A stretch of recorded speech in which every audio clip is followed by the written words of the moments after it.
Hello once again, everyone. So I just wanted to do like a little explainer video. I recently released a live album. It's called Saturday Night in Santa Fe. I was running, um, my Boss GP10 direct into the board, and then the GP10 has a guitar out, so you can split your clean guitar without it, your just unadulterated guitar signal. You can send it out while everything is still going to the board. So I sent that out into a Fender Deluxe Reverb, and so that was mic'd on stage. So I'm running two amps simultaneously with their own channels. So I kind of, after the fact, balanced them the way I would want, even more so. I thought it sounded pretty good live because I was listening to him play my guitar from back in the audience section. And then I had the finger drum box going in, vocal mic, and then I was running like a little app on my phone that just has drum loops on it. So I thought that was the best solution. Was just to do that, and that had its own channel too. And then there was a room mic in the ambient for the audience. And I did all the mixing and mastering for that too. So it was kind of a slightly more involved process than what you might think. It took probably about 6 hours because I had to listen to the whole thing all the way through like 3 times, on top of all of the little EQ tweaks, and cut this little weird banter section that I was engaging in or something. It's also kind of cool that Trey Gunn of King Crimson was in the audience and was really complimentary. So it was like an unexpected, awesome surprise too. I think probably from now on, I'm going to end up doing that, like having the 2 amp setup going all the time for live gigs. Anyway, let's go dive in a little bit and listen to some stuff and see what we might see. Yep. I pretty much included everything in here. You've got the banter with the audience, the opening din of noise and talking before I take the stage. So it's kind of like you're getting a good glimpse of what it was like to be there, versus something that's so highly edited that it doesn't even resemble the actual show. So just I started out with the national anthem because like they do this at sports events and other things. I thought it was kind of tongue in cheek, kind of funny. Then I go into All the Things You Are, standard, and that was kind of that was completely unplanned. I just happened to look down at the bottom of the set list, and I was just like, you know what? Let's just play a little bit of this to start out with. So they can kind of see like what I do when I'm not using some kind of a drum beat or something here. Let's play a little bit of this.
yeah, so drawing on a lot of different influences there, all piano players, obviously. Then I go into an original tune, Nighttime. And this is again, it's a unique situation because there's no bass player, and it's just like a little drum loop. I decided to use a drum loop thing just in lieu of some like hand percussion or looping my own finger drumming or something there. Um, but yeah, um, I kind of start off with more of like a finger style intro and then go into the tune. I'm not going to play that one for right now, but I have my little NPC Oblivion music discussion, and then I launch into Kashmir, and that is just a solo guitar piece, and I'm doing all the percussion and type stuff on just the guitar, and then in the middle of that I do like a Baroque thing, like a counterpoint thing with the some of the chords. Um, and it's kind of interesting because I sometimes I'll insert the Oblivion NPC music into Kashmir because they're both in the key of D. And right when I launched into that during the show, during the song, this big loud vehicle fired up outside at the exact moment. So yeah, I also did 3 drum solo features during this concert too, which was kind of cool. It's the first real time that I've taken this thing out and played with it. Um, I mean, for like a serious show, not just like a jam session or something. And it really held its own, I feel like. But we also have some stuff going on there. I may play one of these solos. Um, Super Murgatroyd again. I kind of the intro of this of Super Murgatroyd. I actually um, play the bass and the chord part that I normally play, so I figured out how to do that. It's pretty cool though, because it's got 3 different solo sections, like 3 different sets of chords, which originally I wrote to have each instrument in the quartet or the band have its own section to solo on top of. Um, but I'm doing all 3 myself here, obviously. Um, I think one of the highlights of the show is definitely Nothing Personal, the Don Grolnick tune. I'll play a little bit of the drum solo leading into that.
And of course, that goes directly into the next tune, Nothing Personal. And I want to play some of this one too.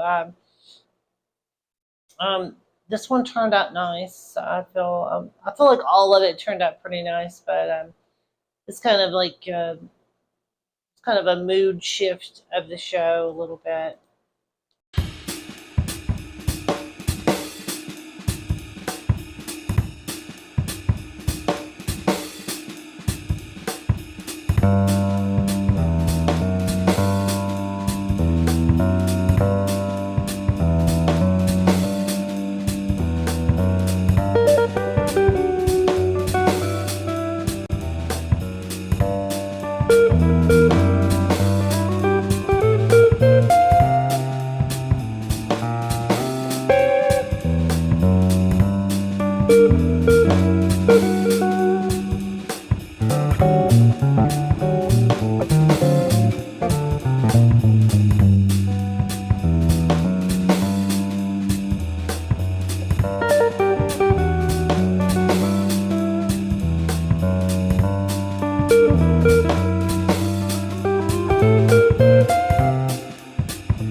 Yeah, so again, they're, left hand bass the whole time and all of that.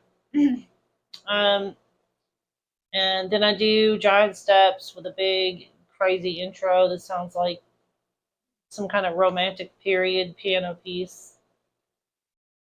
Um, I didn't really use too many alternating sounds for this, but I did occasionally throw some stuff in. So I wanted to just have like a good, clean kind of a jazz box guitar sound throughout. But then on Hope Springs Eternal, I decided to basically,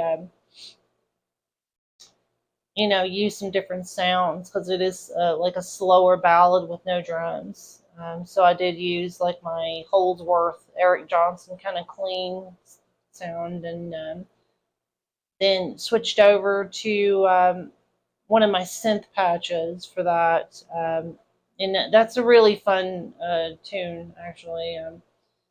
Um, and then I cranked it up immensely for the next tune for the Chicken Pickin' Fiesta attractive cabling.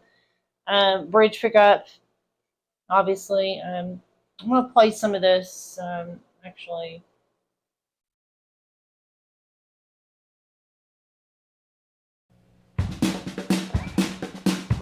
Oh yeah, let's change this. All right, here we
Yeah, so a lot of notes on that one. Um, Something different, It's like I could do just a straight jazz show the whole time, but I like throwing in curveballs like this just because it's kind of cool. The variation, it makes it more eclectic, more memorable. Um, and then I did like my brick house drum solo, and that's kind of probably my favorite drum solo of the night. Was the drum set solo number 3. Um, and again, this show has like a vibe about it. Like listening back to it, it just has a real interesting kind of a cool vibe. Um, the next tune, this weather report tune, "Mysterious Traveler," it's kind of like the Mysterioso song of the night, but really it's just like a bookend tune, set up this like Indian fusion, Shakti, John McLaughlin type in middle section. This also an F sharp. Um, because I wanted to do something real high energy at least once in the show.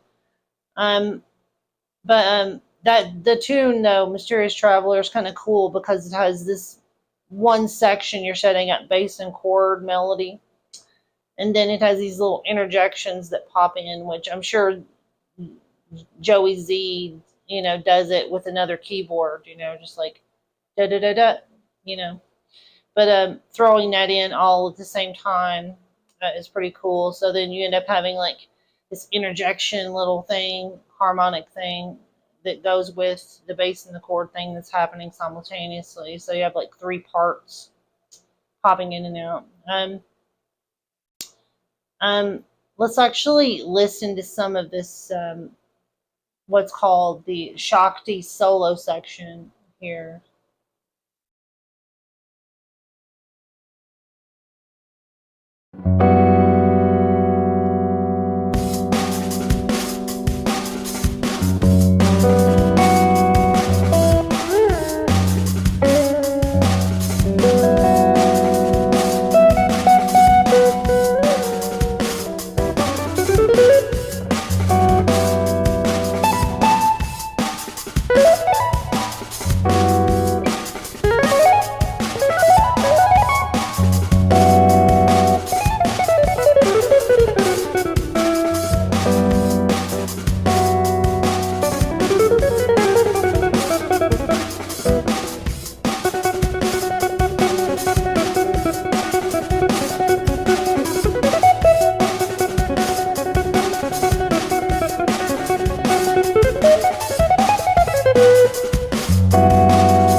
So,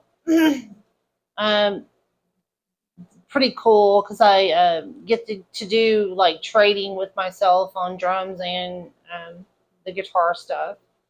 And I'm kind of loosely trying to cop the vibe of like some of my favorite drummer tabla players like Trelak Gurtu and Zakir Hussain, It's really a lot of fun to do that kind of thing. And obviously, I'm a huge John McLaughlin fan, as you know. Anyway, I'll let you experience that on your own in full. Then, kind of another one of those decisions, I was going to go either play True Story, an original tune, or do some standards and other stuff. But I ended up doing both. So this actually turned out really cool, though, this version of True Story. I used a different kind of a drum beat for this, and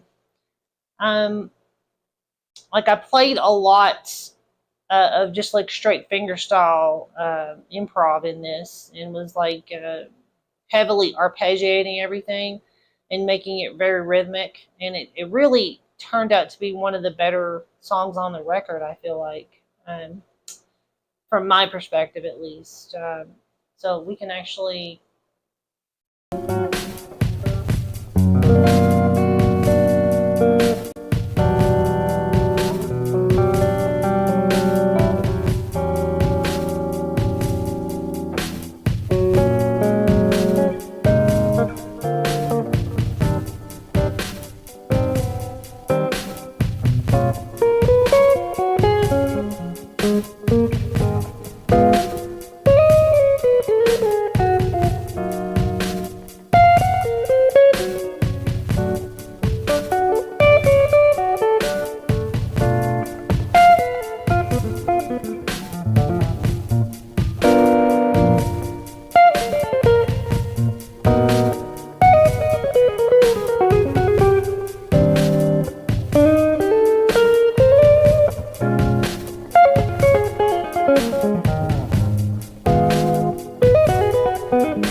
Yeah, that one, in hindsight, it kind of draws in. It's like a fusion tune. It draws from like straight ahead jazz and like flamenco and Paco de Lucia and stuff like that, sort of, but within the context of like more of a jazz fusion, straight ahead kind of a vibe.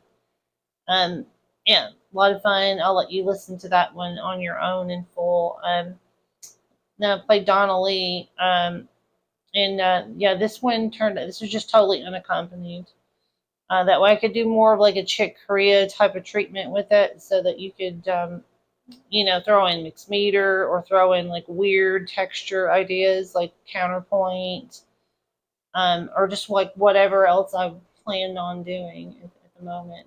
I'm gonna try to go in here and listen to some of the improv on this.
Fun stuff. Also, I did the chicken. I sort of gave it a similar solo guitar treatment as that one to close out the show because I got a standing ovation from the crowd. So I was like, well, better do another tune. But yeah, I was intending for this tune, "Not the End of the World," to be the closing song, just like a pensive acoustic ballad. But I ended up, getting a standing ovation. So, but I'll play a little bit of this now and just let you hear because I used the acoustic simulator for that song. So.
Yeah, so definitely go check this out. It's on bandcamp.com. Link is in the description or the pinned comment. And yeah, stay tuned for additional videos and updates on things that I'm doing. And be sure to like and subscribe. And thanks again, everyone. Catch you on the next one.